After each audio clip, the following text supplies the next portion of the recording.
Now you've got Black Lives Matter founder and leader saying this on national television. Check this out. I'm going to share with you this clip right here of one of the founders who actually calls for rioting because of Daniel Penny potentially getting off of the manslaughter charge.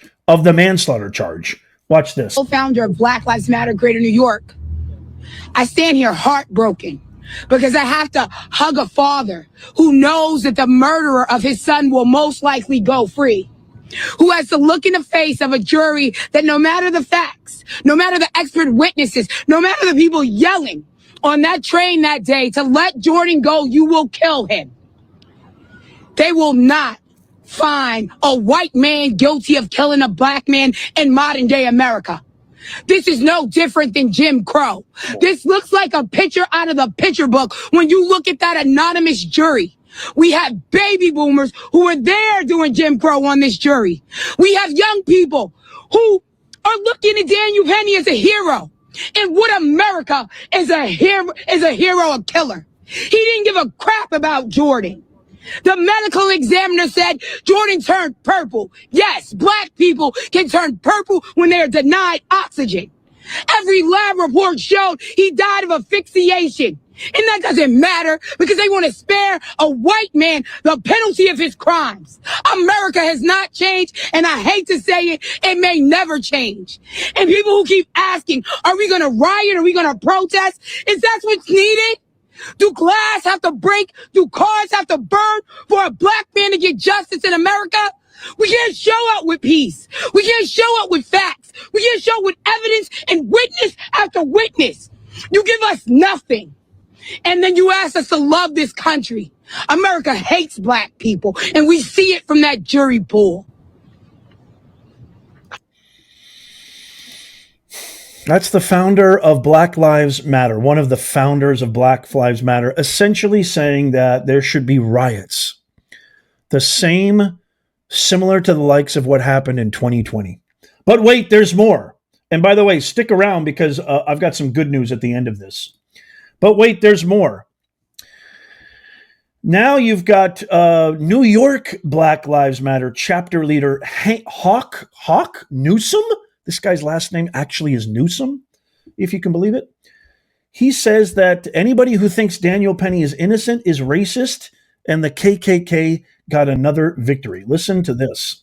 And then stick around because I've got something really incredible to share with you, including stats and facts. Okay, check this out.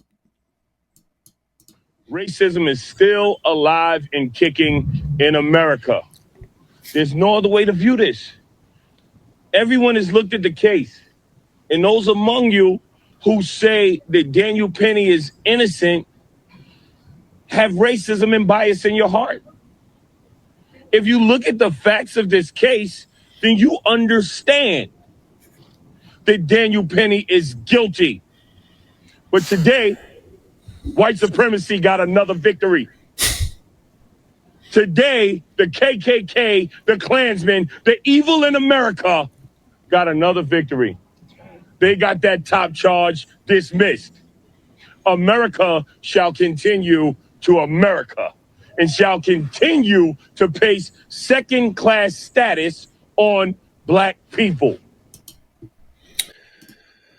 Again, that was Hawk Newsom right there, who was saying that the white supremacists got another victory. Well, the truth about Black Lives Matter, here's the truth, okay? This is an organization whose sole existence depends on its ability to sow dissension and division. And the statistics prove that it is 0.00022% of police officers, of white people, quote unquote, that harm, quote unquote, black people. It's always got to be about race with them. Whereas black on black crime is 158% higher. But they're not in Chicago. They're not in Detroit. They're not in Los Angeles. They're not in New York City yelling about black on black crimes, which are significantly higher. Significantly higher. And then you add insult to injury, and you look at this stat, which is a fact. It's been 7 years since Black Lives Matter was formed.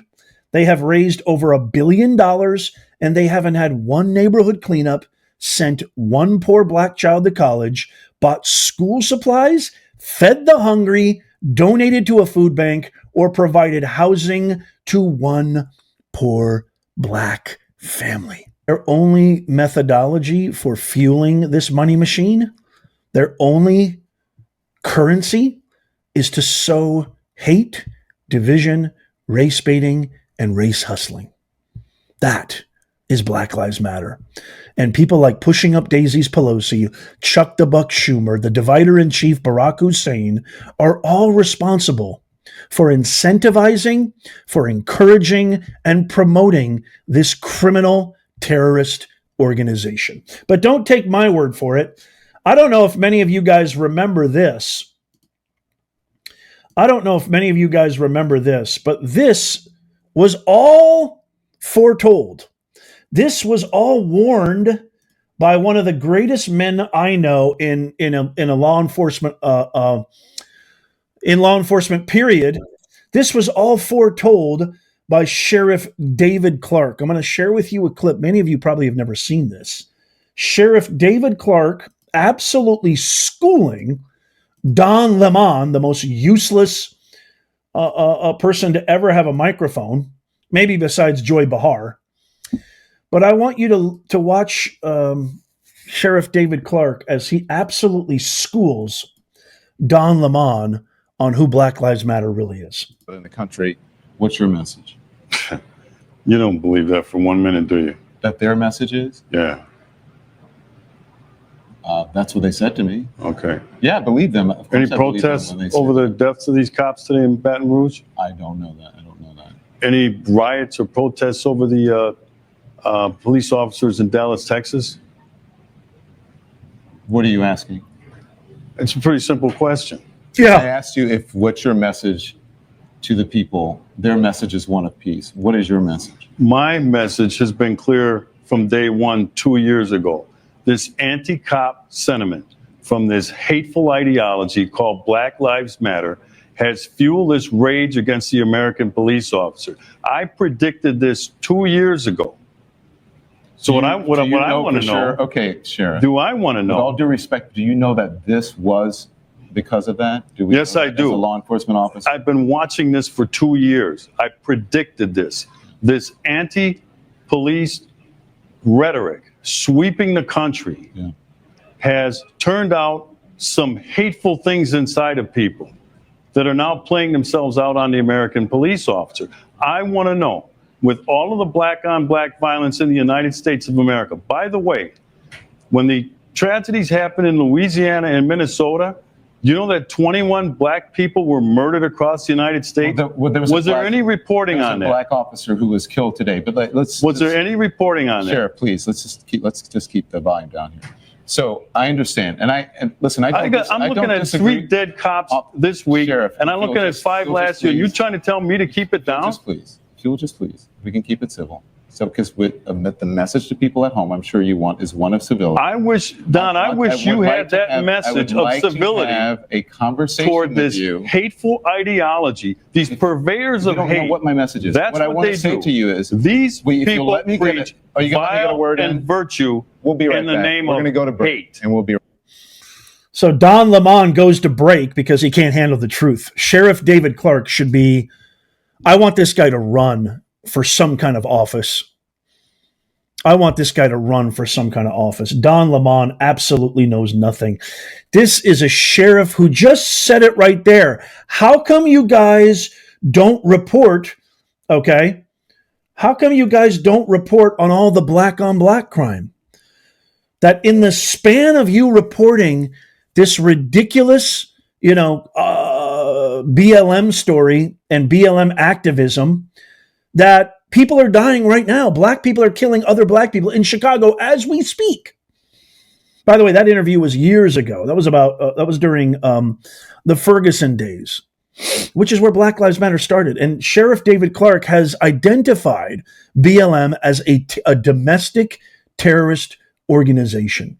And now, after all the crap that we went through from George Floyd in 2020, and now, after you lost in a mandate on November 5th, after the American people have spoken after we won, you have the audacity to come back and say, oh, we're back. We got a reason to come back. Look at this. A white person helped save 4 or 5 people. New York City Mayor Eric Adams, who's black. It's so tragic that we still make an arbitrary skin pigmentation. We still make that an issue. Nobody gives a flying F what color you. We just want decent, hardworking, law-abiding, tax-paying, regular, good people, which is the majority of Americans. What Nixon and what Trump has called the silent majority. The least common denominator. These cretins, these pariahs are getting attention. They're getting all these donations. They're getting all this support. To sow division, to wreak havoc on our country. Nobody cares what color you are. Nobody cares what color Daniel Penny is. Nobody cares what color Jordan Neely is. It wouldn't make a difference if Jordan Neely was turquoise green. The guy was a schizophrenic, a lifetime criminal. The guy was yelling in people's faces, I don't care if I go to jail today. I'm willing to KILL all of you. What do you expect people to do? Give him a cookie? What do you expect people to do? And then you got one decent human being, a Marine veteran, a young, upstanding gentleman, Daniel Penny, who actually does the right thing, something 99% of us probably wouldn't do. And you're going to throw the book at him? You're going to put him in a dark cell for doing the right thing? Is this America? Shame on you. Please share this with everybody that you know, especially anybody who actually puts stock in this woke garbage. My fellow Americans, my fellow global citizens, this is a byproduct of DEI, which is wholly discriminatory, woke, radical, extreme, anti-decency, anti-integrity, anti-doing the right thing methodologies and ideologies. It is a cancer. It is the ultimate psyop. The scary thing about these ideologies, the scary thing about DEI and wokeism, is it's invisible. It's an invisible cancer. It's an invisible ailment. It's not something that's tangible, that you can see. It's psychological, which makes it that much more detrimental, that much more able to transfer and infect others. When I was working in the public sector at the university, I got emails every single day. I got training programs shoved down my throat. I got retreats shoved down my throat. I got every single dean, administrator, chair, department head shoving it down my throat. Did you get your diversity badge? Did you do your diversity training? Did you get your diversity pamphlet? Did you get? This is starting with our young people. This is starting with our children in these indoctrination camps. I don't just call myself professor for kicks and giggles. I've been around these people. I've worked with these people. I've ate, slept, and breathed with these people. I know everything about them. It all starts there. That's why you've got these campus upheavals that we saw all over our campuses in 2024.